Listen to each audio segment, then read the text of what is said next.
tag team with my fellow MGPC board member, Anne Vallely, who is also a professor of religious studies at the University of Ottawa here in town.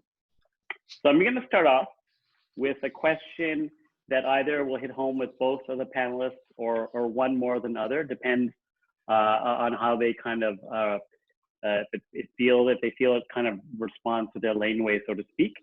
You know, we just heard how Mahatma Gandhi influenced a number of early civil rights leaders beyond Martin Luther King.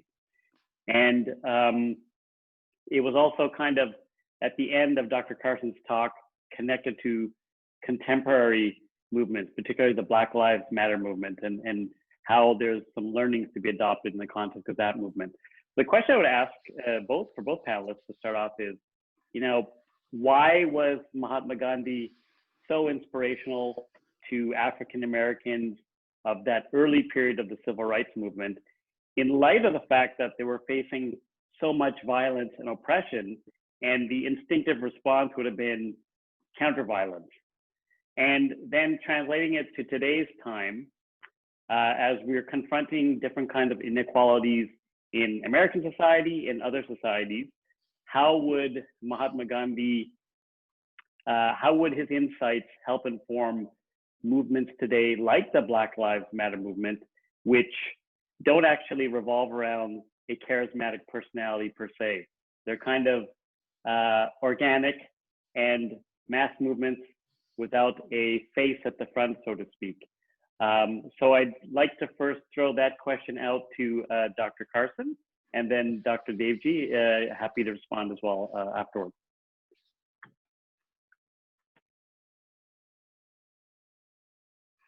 That I turn my sound back on now.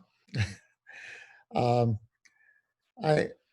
think that part of my work in terms of understanding the what I call the African American freedom struggle is to debunk the idea that it relied on Martin Luther King. I strongly believe, and I've written this on a number of occasions, that the movement would have happened pretty much as it did if Martin Luther King had never been born. I'll leave it to scholars of Gandhi to decide whether that would be true in India. But I think very strongly that the strength of the movement came from its grassroots dimension. Just to put a concrete example, Rosa Parks, who launched the Montgomery bus boycott, was not in any way dependent on Martin Luther King. He did not advise her to do that. He did not have anything to do with her decision to do that. And the boycott that followed from that, Martin Luther King had nothing whatsoever to do with organizing it. It was organized by Black women in Montgomery. It was 100% successful. Every leader should be so fortunate to have a successful movement handed to him and said, okay, we've organized the boycott. It's already successful. Your job is to inspire it and keep it going. And so I think that that's true for the sit-ins. It's true for the freedom rides. It's true for the Montgomery campaign. It's true for the March on Washington. He did not organize that. He did not organize the voting rights campaign in Selma, Alabama.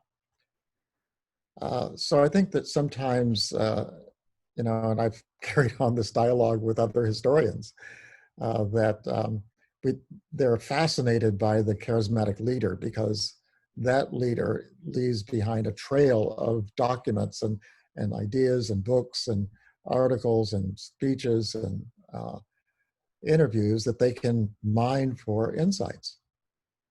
And that, but I would argue that that's more a commentary on the movement, an interpretation, the leader's interpretation of the movement.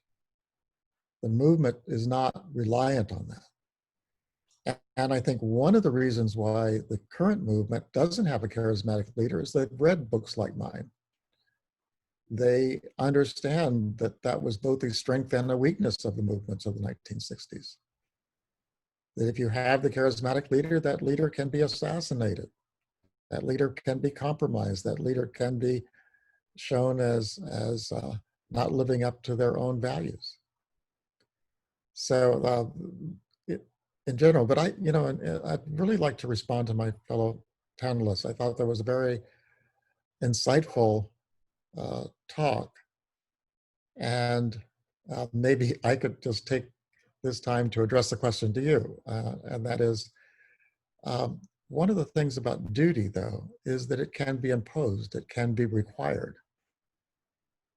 And I wonder how that fits into your sense of the difference between the assertion of rights, which can be asserted and denied, but also duties can be imposed on oneself, adopted by oneself, but also required.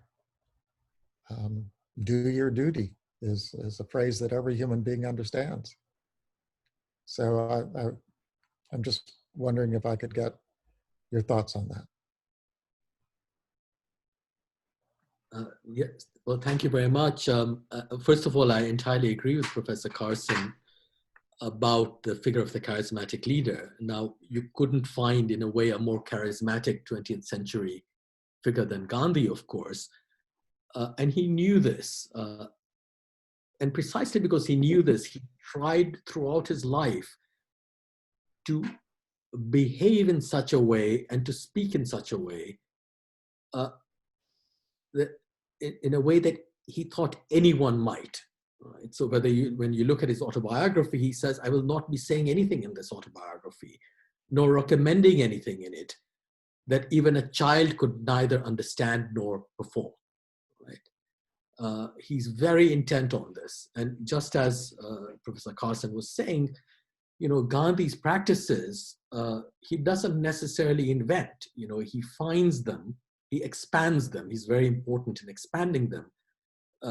These ideas of dharana, of in what Gujarati is called risamanu, of objecting non-violently to something. They existed in places like Kathiawar, where Gandhi was brought up. He saw them being practiced by people like his mother, a very great influence upon him, and he decided to elaborate them and to expand them. So when you look, for instance, even at his key term, satyagraha, truth force, how does he come up with it? This is not Gandhi, the charismatic thinker. He actually advertises in his journal, Indian Opinion, in South Africa, for a name.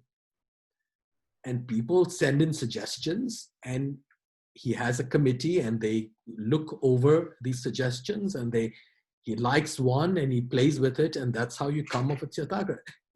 You cannot think of a more democratic way of coming up with what will prove to be an absolutely crucial category for nonviolence. So crucial that even people who are normally thought about as Gandhi's enemies, like the very famous and important Dalit thinker, Dr. Ambedkar, even Ambedkar uses satyagraha to the end of his life, and he knows where it comes from.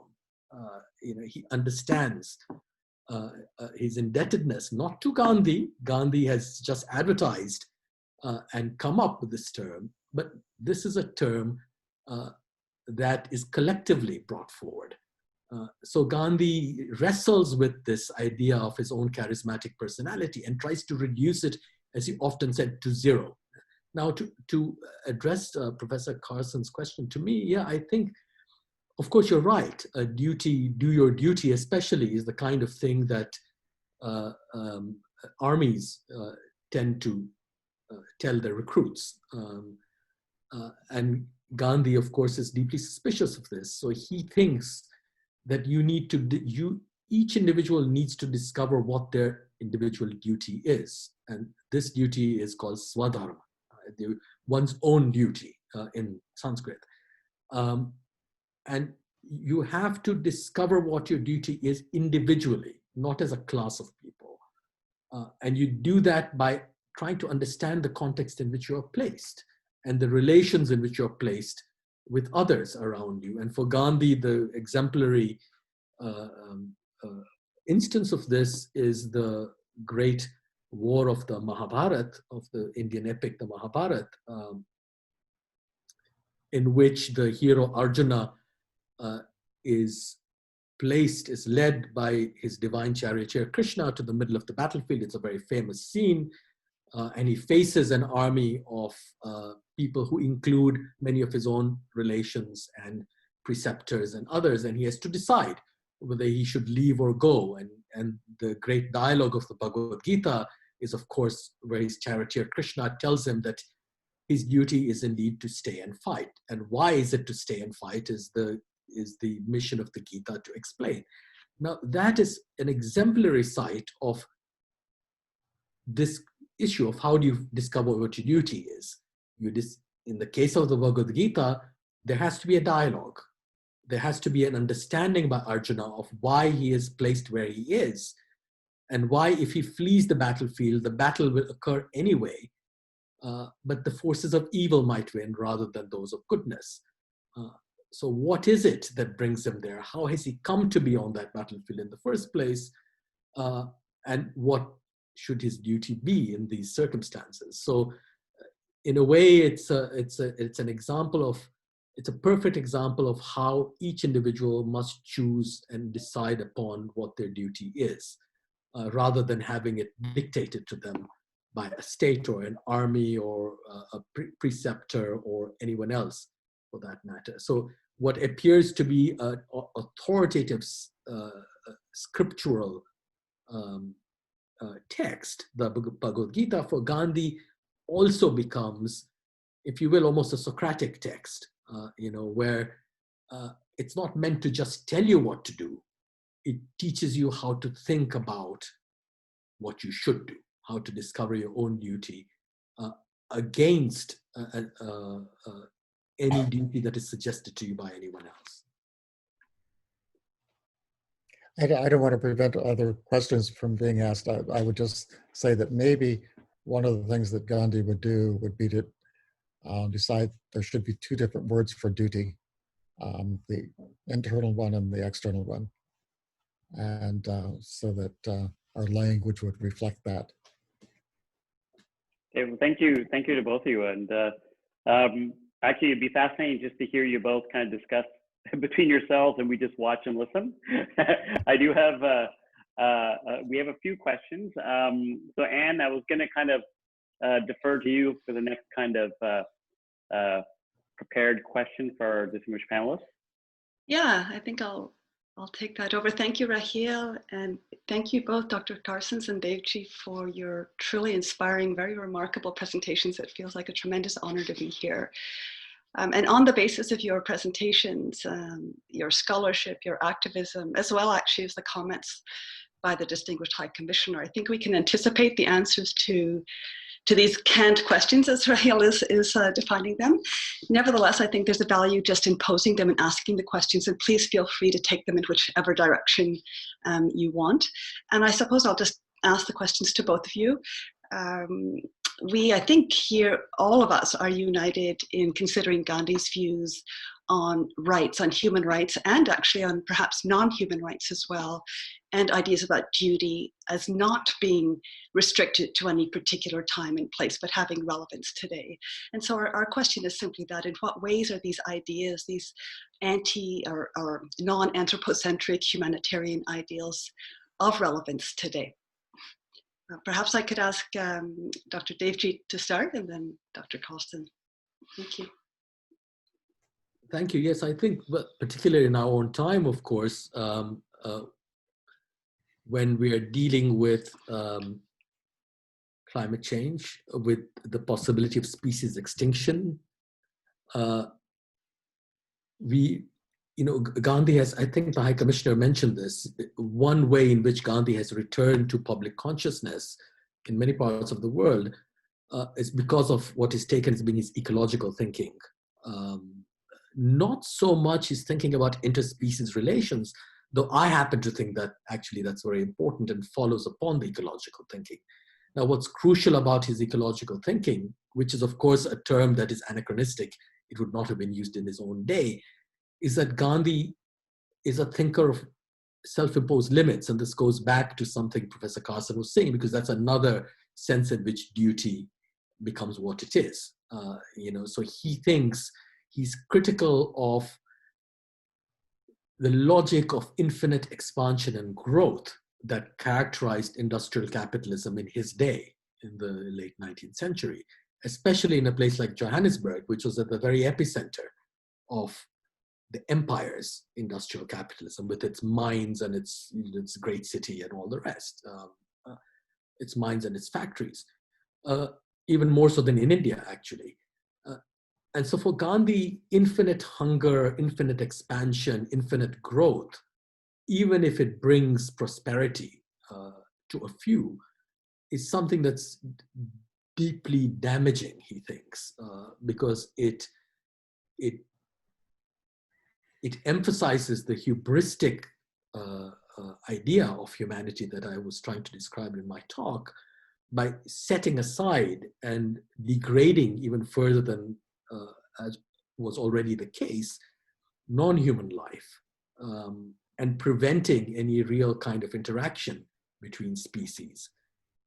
So how do you think about limits, about, if you will, what is today called degrowth?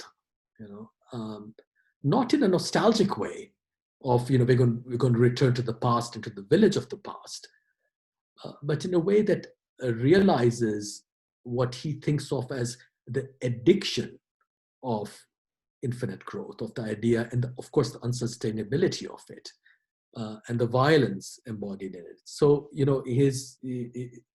we need to take his ecological and economic thinking and transfer it to our current day concerns with interspecies relations and animal life in particular. And that should prompt us to think about what a moral subject is and what unilateral relations might be, since our relations with animals tend to be, by default, unilateral. They're not based on an exchange of language and reasoning and all the things that have in the past defined human relations. And as I was trying to suggest, Gandhi even is so bold as to suggest that it's there. It's at the level of interspecies relations, that is that which might provide the model even for relations between human beings. So rather than anthropomorphizing non-human life by saying we should treat animals as if they were persons, he's doing the opposite. He's saying, actually, let's look at our relations with animals and see how that might provide a non-anthropomorphic and non-anthropocentric way of thinking about relations between human beings. I would extend what you've just said in the sense that one of the ways in which the 20th century has brought together what I would call ideas about ecology, interdependence, taking away human life as the center of the purpose of everything. When I was growing up, I wanted to be a scientist, and I grew up in Los Alamos, and I was around many of the people who developed the ideas about how we understand the universe. And obviously, since the discovery that the Earth was not the center of the solar system, that has gradually, very gradually, taken away some of the hubris of humanity. But now in the discoveries of the 20th century about physics, we know with almost mathematical certainty that the sun will expand and explode, and we'll all be gone, and the universe will go on. And I don't think that knowledge, when I was talking about King's metaphor of the world house, of what is the necessary knowledge that all human beings need to know to live in the world house. Well, maybe I should say the world house is the universe. What is the necessary knowledge we need to know to understand that we are in a small planet around a medium-sized star, and in the scheme of the universe, you know, when that famous King phrase, the moral arm of the universe, we don't have a clue about what the moral arm of the universe is. And I think that that kind of human, you know, human-centric view of everything, of even our sense of morality, you know, I think that that's being questioned, and I'm hoping that you know, the understanding of the ecology of the earth in terms of climate change and other things such as this, that I think young people have a better understanding than some of their parents.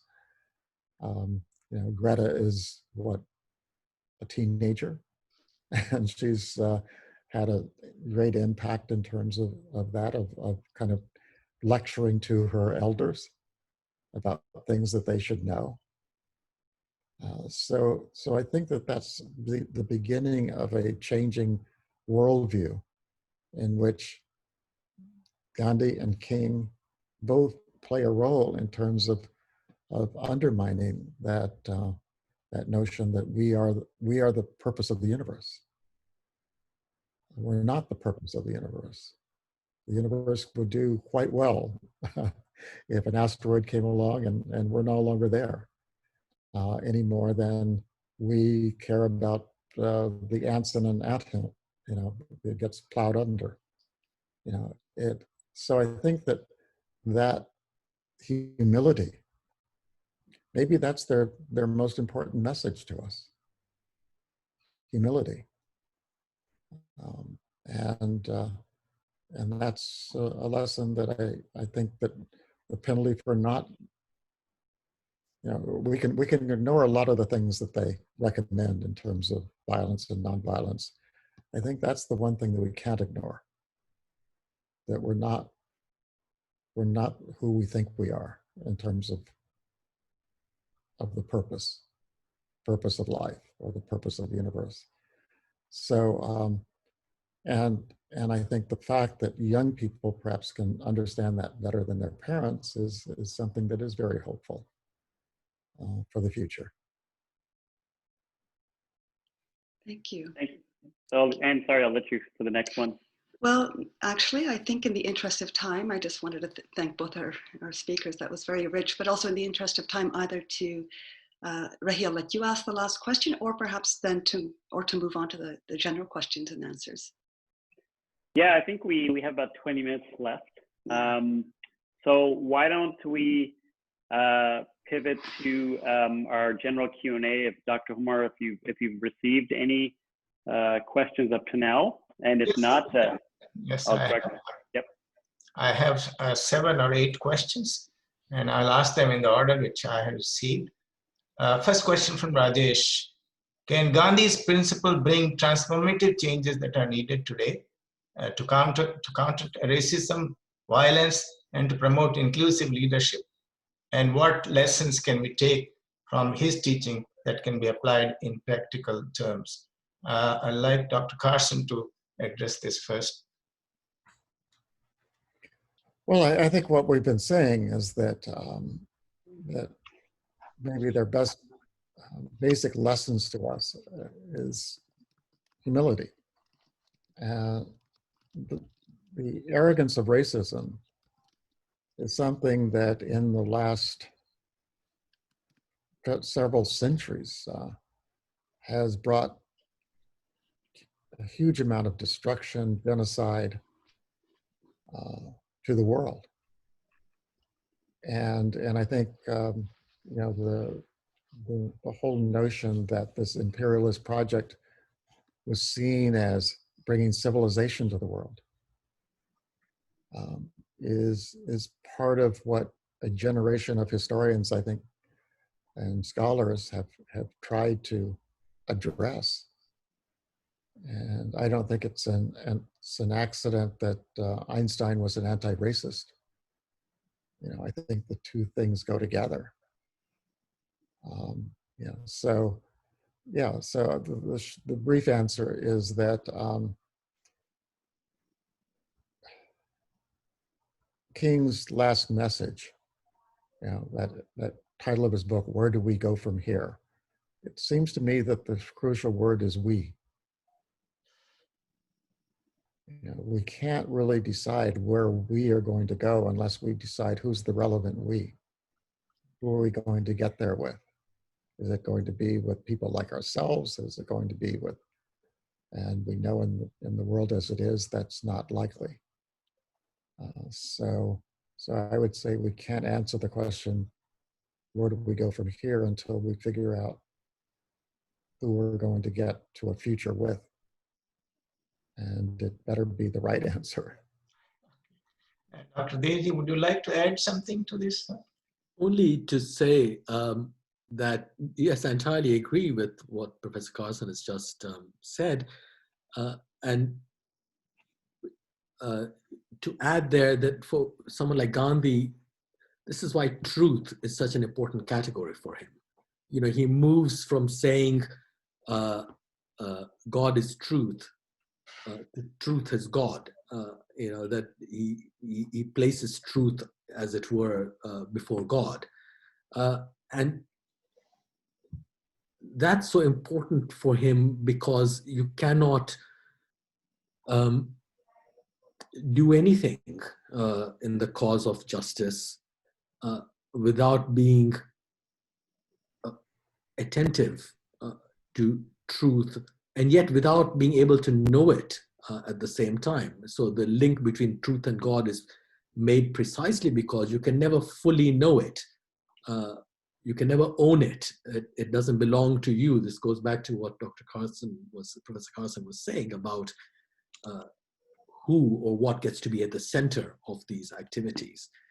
And I think that, again, what Professor Carson was saying earlier, what we have seen even very recently, whether it is these extraordinary and inspiring and totally unexpected protests after the brutal killing of George Floyd that erupted not only in the United States, but around the world.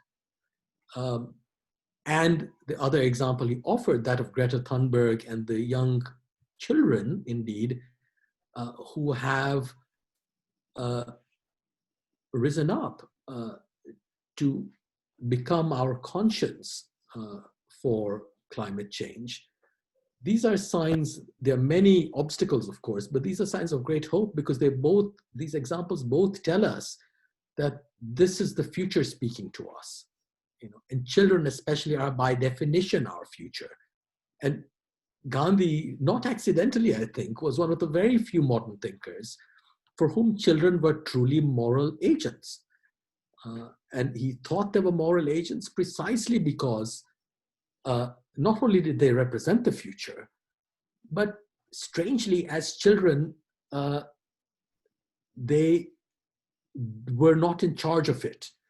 As a child is in charge of his or her, you know, parents and teachers and others. You know, they don't supposedly have self-control. And for Gandhi, it was this which made them true moral agents, precisely because they were dependent and not independent, because they were able to think about our present more deeply than those who were willing to sacrifice that present for the future, in the way that financial speculation and investments in the future are made. So for Gandhi, the child is the true moral agent, not despite the fact that they lack independence, if you will, but precisely because of it. And in a way, it's an example of how nonviolence and the freedom that it gives rise to is possible anywhere and everywhere. Just as ahimsa is possible in the middle of a battlefield, so too a being such as a child who appears to be someone who we adults should protect. Yet for Gandhi, it is children and women and the enslaved and the immiserated who are the true hopes for the future, because that is where justice is going to emerge from. They are not merely the victims who need our protection or saving. Thank you. The next question for Dr. Carson. How is humanitarian sector to be effective in today's environment, where power structure from countries who can give money to be utilized in areas of conflict, refugees, and at the same time blocking of refugees from reaching any safe place? How is humanitarian sector perform and be effective under those circumstances? This is from Indu. Well, if the question is, how can you make what I would call civil society more powerful? Yes. You know, that is the central question. And I think, you know, there are three sources of institutionalized power in the world. And, you know, the nation is one. And since the French and the American Revolution, we've kind of sometimes placed our hope for human rights. You know, these nations founded on human rights principles. And we found that the nation is not a very good instrument for protecting human rights. It's got other priorities like protecting borders and protecting itself from, and the other is obviously the economy. And I think when you look at Adam Smith, you know, he kind of felt that, yeah, eventually it works out for the common good and all of that sort of thing. But we've seen in the 21st century that multinationals act for reasons that make no ecological sense, make no human sense, but make sense for themselves. So we have the civil society. And the problem with that is that, you know, you go into most sessions like this, and I give lots of talks, and you know, when you say, do you believe in human rights? Everybody will raise their hands. But it's meaningless because they're uncoordinated except for exceptions like the anti-apartheid movement. It would be a big exception. You know, that was a movement. It was not nation states that ended apartheid. It was not corporations. They were quite willing to get along with apartheid.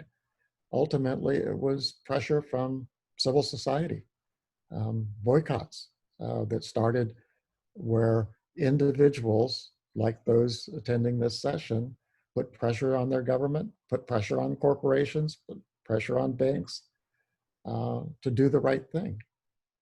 And to me, that's the hope for the future of how do you coordinate that? How do you build that power, people power? How do you coordinate that at a global level? To me, that's why I'm sitting here on a Saturday morning talking on this session, is that this is part of that effort to use technology, which is neutral, for good. And I think that's our hope, is that we, by using instruments such as Zoom, we learn to coordinate with people around the world, all those people who are convinced that human rights is a good thing and it should be protected around the world, to translate that basic human assumption into a powerful force, capable of challenging nations, capable of challenging corporations. And that is where I see the hope. That's why, you know, what grew out of our conference last year was the Gandhi King Global Network. And that's what we are trying to implement with all of our minimal resources. But given our minimal resources, I think we've made enormous progress since that day when a member of a person who was inspired by the Gandhi legacy walked in my office about 13 years ago and said, let's bring our movements together. And it's absolutely astounding to me what has happened in my life, his life, in just this past decade. So I see hope in that we can begin to mobilize people to do what nations should do, what nations promised to do when they were founded. And I think that we can do that. Whether we can do it soon enough to prevent what King called chaos is another question. Thank you, Dr. Carson. If Dr. Devji would like to add comments, brief comments on this, and I'll also pose the next question to you, Dr. Devji. This is from Nan Tandon. Did Gandhi draw any inspiration from the Quran? So, thank you. Yes, he did actually. And, you know, Gandhi even wrote an introduction to a life of the Prophet Muhammad. So, though it's rare to find. So, as you know, he embarks quite early in his career on a quite deep study of various religions. Christianity, Judaism, Buddhism, Islam is one of them. And you will not be surprised to learn that for Gandhi, the life of the Prophet in Mecca in his earlier career is very inspiring. You know, when the Prophet is actually fighting against all odds and is doing so non-violently. You know, he suffers the insults and taunts of others. Gandhi is also very keen on the martyrs of early Islam. In particular, the Imams, you know, Ali and Hussein, who die as martyrs. And he routinely draws examples from that history. As far as the Quran itself is concerned, you know, he thinks that there are obviously differences between different scriptures, but there are also things that they share. And for Gandhi, it's important to look at the things that are not objectionable and to make those the basis of relations between different religions. He also thinks that the advantage of religious plurality, as of every other kind of plurality, including biological plurality, is that it allows for new ideas to enter the world. That no religion, he says, has the absolute monopoly on truth. But every religion has some bit of it. And it's only when we get to know other religions that we are able both to examine our own presuppositions and our own beliefs, but also allow those believers in other religions to do the same with regard to us. So today, of course, we would call this the virtue in diversity. And I don't mean simply diversity as a nice ideal, as a virtue of necessity, that we happen to be in diverse societies and therefore we must value them. No, even in a kind of properly scientific context, diversity is, as we know, a strength. And for Gandhi, it's a strength that makes possible learning from each other, but also examination, self-examination, that the example of another should allow us to examine what we think and what we believe, and we see our reflection in those of the other. So he doesn't want people to all become the same thing, whether it's religiously or in any other way.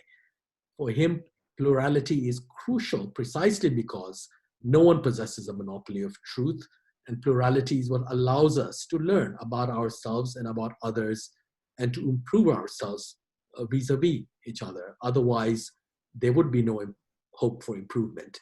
If the truth were already known by one group or one person, nothing more would be needed and nothing more would be possible. But clearly that is not the case. Thank you. This is a question addressed to Dr. Carson and perhaps to Dr. Devji from Noel Salmon. Could Dr. Carson comment on current critiques of Gandhi's relationship, or perhaps lack thereof, during his years in South Africa with Black South Africans? Yes, obviously that has become an issue in terms of people objecting to statues of Gandhi because of his racist comments while soon after arriving in South Africa.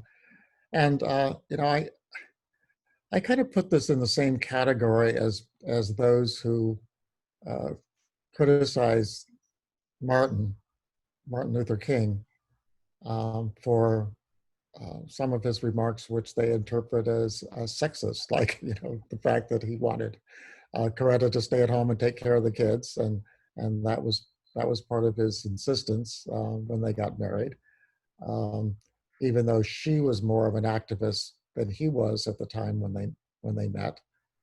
I think for historians, we understand that trying to inject present day attitudes back into the past is not very useful. And it goes, the only purpose of doing it would be to see these figures as charismatic, that they are in some ways conveying truth from God. And if you don't look at them that way and look at them as they really were, as human beings, flawed human beings, Gandhi, according to present day attitudes, raped his wife. She was not old enough to give consent. So once we begin to make these kinds of assumptions, I think, to me, what they do is say, well, since the charismatic leader was flawed, I can be flawed too. And which makes no sense, of course. To me, if the charismatic leader had flaws, we should look at that as saying, oh, there's hope for me because I know that I'm flawed. So I think that's the way I would look at it. Thank you, Dr. Carson. Dr. Devji, any comments on this one?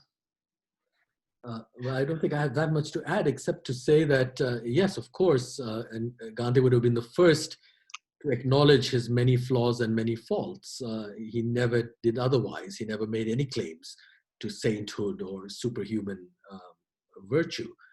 And that is indeed what he thought made his life instructive for others, not because it was so good, but because it was so fallible. He writes his autobiography to say, look, I am as fallible, everyone is fallible, and here is a story of a fallible man like any other. And it is a story of someone who tries, maybe not always successfully, to become a better human being.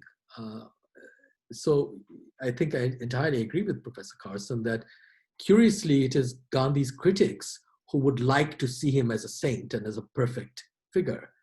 And they are constantly disappointed by him because, of course, he's not that particular kind of figure. But then there is nothing to learn from such a figure, from a superhuman figure. There is everything to learn precisely from someone like Gandhi, who said that he was like everyone else, and indeed probably worse than many people. And he understood nonviolence to be not the attributes of superhuman figures and saints, but a set of views and practices that were available to everyone. And surely that is what should draw our attention. Now, there's much more that can be said about Gandhi's views of race and views of Africans, but we have to note that there are things to be said on both sides of that question, that Gandhi also has many very positive things to say about Africans and African Americans in particular. He has negative things to say when he's in South Africa, arguing the case for the Gujarati merchant elite in South African courts of law, which are based on racial distinctions. And so in order to maintain the privileges, such as they were, of the Gujarati merchant class whom he represented, he made racial arguments. Now, whether he made those simply as a lawyer or whether he believed in them is an open question. And it's a question that is worth asking over and over again. But otherwise, I entirely agree with Professor Carson. Thank you, Dr. Devji. This is a question maybe Dr. Devji may like to address. And then I have one more observation rather than a question. So this is the last question and then followed by one observation. This is from Raju Bhatt. He says, recently I reached out to Arun Gandhi and he said he was very tired from all the proactive work over the years and felt that things were very political in the Indian subcontinent and a lack of political will come to settlement. How do we help the peacekeepers to keep the vision that they planted? How do we support the ones who are doing the amazing work without being able to guarantee the final result of peace of the Indian subcontinent? I've read it as it was posed. Well, that's a difficult question to answer. And all I can say is that, echoing what the High Commissioner said in his opening remarks, that whether it is in Pakistan or India or Bangladesh or any other South Asian country which has had experience of Gandhi's life and work, even in the most unpromising contexts, you find people embarking upon satyagrahas and acts and practices of non-violence. And we have seen this continuously in the history of independent India. In particular, ecological movements in India and feminist movements in India have made explicit reference to Gandhi. They have also been explicitly non-violent. And so there's a long history of this, and it is one that will continue, and not just in India. Again, referring to the High Commissioner's comments, I had a television interview with a Pakistani station a month or so ago on Gandhi, and I spoke about him, and there were many appreciative comments. And just to say that even there, and perhaps especially there, where a new fight for democracy is emerging, someone like Gandhi remains important. How could he not? We should not forget that when Gandhi went on his last fast unto death in 1948, by the time he broke that fast, this is during the horrors of partition, the violence of partition, violence had stopped both in India and Pakistan. And while he was fasting, he was getting letters from Pakistan saying, "We regret our violence, please abandon your fast." So, even at the moment of what appeared to be the greatest breakdown of law and order in the subcontinent's modern history, the moment of the greatest violence, even then, this was possible. If it was possible then, it is possible now and possible in the future. Thank you. The final one is an observation. This is from Naomi Caligaro, and said that Ella Gandhi said that the concept of satyagraha came from her grandmother, Kasturba. Ella said that her grandmother felt that he was not really making any progress with his ways and was inspired by the way that Kasturba kept bringing him into line when he was out of order. In fact, she goes on to say, Ella Gandhi said that her grandmother was continually, that's the same line. Gandhiji always felt loved when Kasturba brought him into line, realizing what a powerful way this was to change behavior that was not right. Gandhiji made the decision to adopt this approach with his work, not knowing what name to give to Kasturba's inspiring approach. Gandhiji put the call out for a name to attach to it. That's the origin of Satyagraha. Ella goes on to say that Gandhiji was unhappy when the word could not be properly translated into English. And she says that he was very upset when it was translated as passive resistance, saying that there was nothing passive about this work. However, Gandhiji was unable to find any English word that encompassed the full meaning of Satyagraha. Would any one of you like to comment on that? Well, I have the pleasure of talking with Elaji every Friday morning, and as part of our global conversation. And she is I would never contradict her in terms of her understanding of her grandfather's legacy, and I think it fits with the rest of our conversation today, that we should not think of him as simply the font of knowledge that comes from his mind, but as someone who was searching for truth wherever he might find it, even in his own family, or perhaps especially in his own family. I mean, I should Both add of there, you. yeah, Yes. just add that, you know, it's another example of how important women are to Gandhi's ideas and life.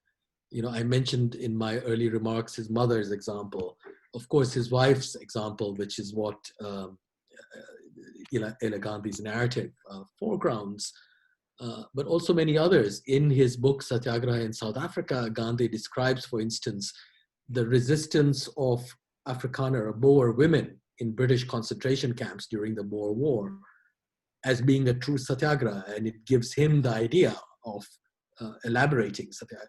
So it's not even just, here he's talking about women, not even Indian women, not even in India. You know, he learns from everyone, and he learns everywhere, and he is not interested in simply in identifying either his thoughts or his terms or categories in national or racial or ethnic or sexual or gender terms. So I think that's exactly as it should be. So Dr. Omar, I was just going to, I'm looking at the time, and before we hand over to Rashmiji to close, you know, the earlier question about the peacekeepers, it was asked in the context of India, and I thought as a closing comment to Dr. Carson, you know, the work of a freedom struggle, whether it's in America or India or elsewhere, is kind of unfinished. It's an unfinished project. And did you have any kind of closing words about, you know, inspiration for the peacekeepers of today in the context of movements, say, in America, such as Black Lives Matter, as one example among others? Well, I think all of my comments have been meant to encourage those who are taking the struggles into the 21st century. You know, they'll make some mistakes, as we did in the 1960s, and as Gandhi did throughout his life. You make some mistakes, but I think all of us should be engaged in that struggle. If there's any criticism I have of movements, it's not those who were out on the streets and make mistakes. It's those who see their inner transformation as an end in itself. I think that there's a great deal of I guess, mysticism in nonviolent training, as if you could go away for a weekend and learn how to be a nonviolent warrior.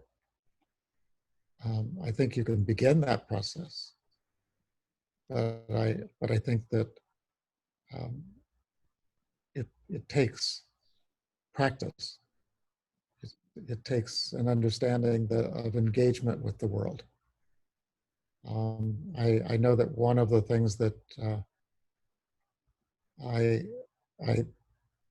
at the same time I'm putting out books that talk about King's ideas, I don't want them to become fossilized.